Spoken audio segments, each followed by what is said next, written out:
আল্লাহ বলছেন, এই বান্দা, আরে আর কেমনে বললে রে তুই ঈমান আনতি, আর কি বললে রে তুই বুঝতি, আমার বন্ধুর আর কত রক্ত দেখলে তুই ঈমান আনতি, আর কতদিন আমার রাসূল উপবাস থাকলে তোর কলিজায় ভালোবাসা জন্মাইতো। 23টা বছরে আমি শোয়েছি বন্ধুর।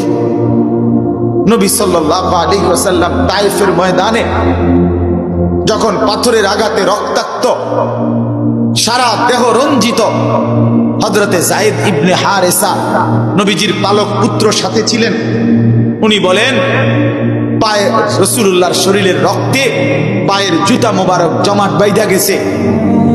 সেই রক্তাক্ত দেহ নিয়ে আমরা নিজে আল্লাহ নবী সাল্লাল্লাহু আলাইহি সাল্লামের হাদিসে পড়ছি, তায়েফের রক্ত মুছে আল্লাহ নবী নিজে বলছিলেন চোখের পানি